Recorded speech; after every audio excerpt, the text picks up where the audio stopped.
Parang kailan lang. Nagsimula ako, halos walang maniwala sa akin kasi motor lang yung dala ko. And lahat ng kaibigan ko pinagtatawanan ako kasi wala pang networking company na meron taga Bicol na kumita.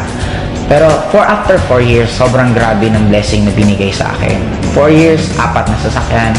First car ko is Honda Civic, second car ko is Montero Sport, third car ko is sobrang guwapo ng sasakyan kasi 2-door siya na Accord na kung nanonood ka ng Fast and the Furious, halos magkamukha yung sasakyan na yun. Pang fourth car ko, normally halos ito yung nagiging ultimate goal eh. Fourth car ko is Hummer.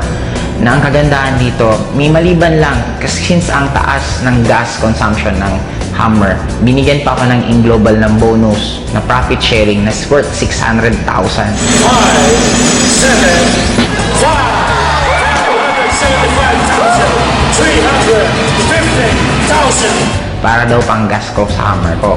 And ang pinaka naging blessing sa akin this year, kasi binigay pa sa akin ng AIM yung isa sa pinakapangarap ko, yung makakita mismo ko at makahawak ng snow.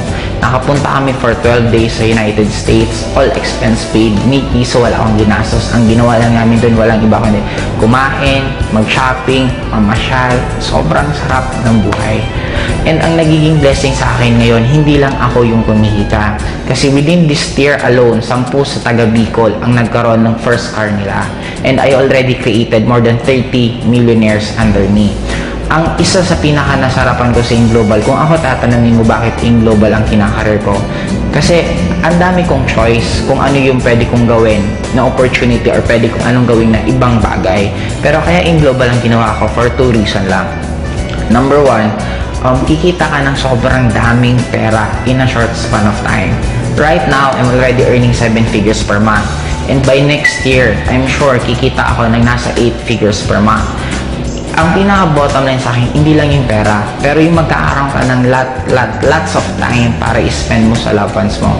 Kasi for me, yun naman talaga ang pinaka-essence ng buhay. Money, importante, pero ang pinaka-importante sa lahat is hindi ka mawala ng time para sa loved ones mo. Kaya kung ikaw yung tipong tao ngayon na namumroblema ka ng pamasahe mo, namumroblema ka ng tuition ng anak mo, namumroblema ka ng kuryente, namimiss mo yung mga pamilya mo kasi nasa malayong kang lugar na ginagawa mo yun para ka lang kumita, meron ngayon na isang AIM Global na kaya nang ibigay lahat ng pinapangarap mo.